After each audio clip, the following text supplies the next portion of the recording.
100% conviction का case, लेकिन मंत्री जी के बेटे आकाश विजयवर्गीय बरी हो गए। वायरल हो रहा है वीडियो के साथ, इन्होंने बल्ले से, क्रिकेट के बैट से निगम अधिकारी के साथ मारपीट कर दी थी। 2019 का मामला, फैसला हाल ही के अंदर आया है जिसमें इनको बरी कर दिया गया है।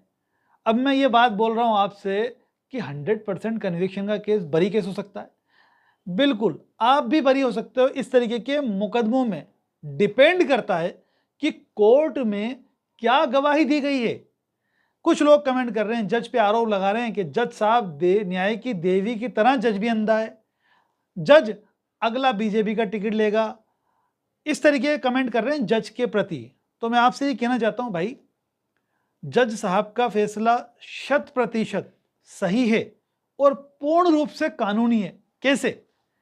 मान लीजिए कि आपके साथ ये घटना हुई, एक व्यक्ति ने आपके साथ मारपीट की डंडों से, वहां पे बल्ला है ना, अपन डंडा ले लेते, और कोई थर्ड पर्सन है उसने वीडियो बना लिया, जैसा कि वीडियो वायरल हो रहा है। वीडियो के अंदर निगम अधिकारी को जो है वो मंत्री जी के बेटे मारते नजर आ रहे हैं। सारी बात हो गई, आपने शिकायत करा दी जाके थाने पर, उसके बाद कोर्ट में ट्रायल चला। लेकिन जब आपकी मारपीट हुई, जब कोर्ट में आप गवाही देना है, तो आपने क्या बयान दिया कि साहब मैं मौके पे गया था, वहां पर जाकर के मैं कुछ कार्य कर रहा था, लेकिन वहां पर भीड़ इकट्ठी हो गई, भगदड़ हो गई, जिससे मैं गिर गया और मेरे चोट आई। इसके अलावा और कोई घटना वहां पे नहीं हुई थी, मुझे पता नहीं है साहब कि मेरे साथ किसने मारपीट की। अब क्या करेगा कोर्ट का जज? क्या उस व्यक्ति को सजा दे देगा जो वीडियो के अंदर है? वीडियो के बारे में पब्लिक प्रोसिक्यूटर याद दिलाता है कि देखो उस समय आपके मारपीट का एक वीडियो बना था। वो व्यक्ति जो इंजर्ड है, जिसको न्याय चाहिए, वो कहता है कि साहब मेरे को किसी वीडियो की कोई जानकारी नहीं है, मैंने तो कोई वीडियो देखा ही नहीं है। यही लिखा जाएगा कोर्ट के अंदर। जब तुझे जानकारी नहीं है, वीडियो कौन सा है ये तुझे पता नहीं है, तो फिर सवाल ही पैदा नहीं होता कि कोर्ट सजा दे दे उस व्यक्ति को जिसने मारपीट की है आपके साथ।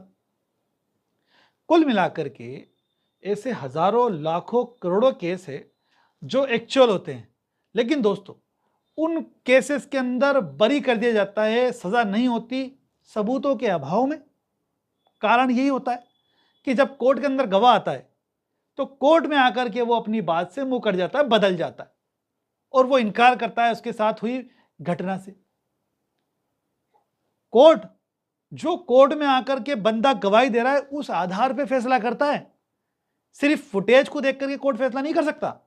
फुटेज में कितने % चांसेस है कि आप ट्रिक फोटोग्राफी समझते हो? क्या ट्रिक वीडियोग्राफी हो सकती है, नहीं हो सकती? क्या किसी फोटो के साथ, वीडियो के साथ छेड़छाड़ की जा सकती है, नहीं की जा सकती? ये कानूनी पॉइंट्स है।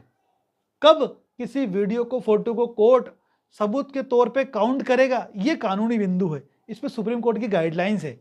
उन सब बातों को तब देखेगा ना कोर्ट जब सामने वाला कहेगा उसके साथ कोई घटना हुई है। वो घटना से ही मना कर दिया तो फिर वीडियो तो बाद में है भाई, सामने वाले साथ कोई घटना ही नहीं हुई, जरूरत ही नहीं है कोर्ट को आगे जाने की। जब हॉस्टाइल हो गया गवाह, तो बात मंत्री की नहीं है, साहब मंत्री का बेटा है। ये बात हो सकती है कि भाई सामने वाला जो बंदा था, शिकायत करता, उसने दबाव में कोर्ट में जाके इस तरीके के बयान दे दिए थे, ये दूसरा एंगल हो सकता है, या फिर उसने पैसा ले लिया, ये दूसरा एंगल हो सकता है, और अन्य कारण भी हो सकता है।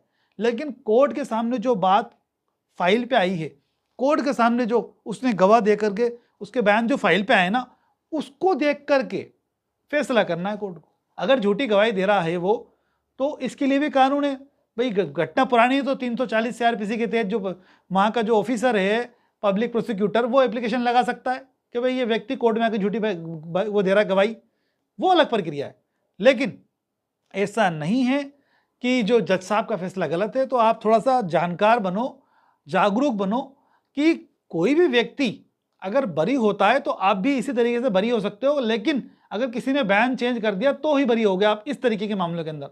लेकिन मोटी चीज ये कि मंत्री जी का बेटा निगम अधिकारी के साथ मारपीट करने के बाद जेल गया था।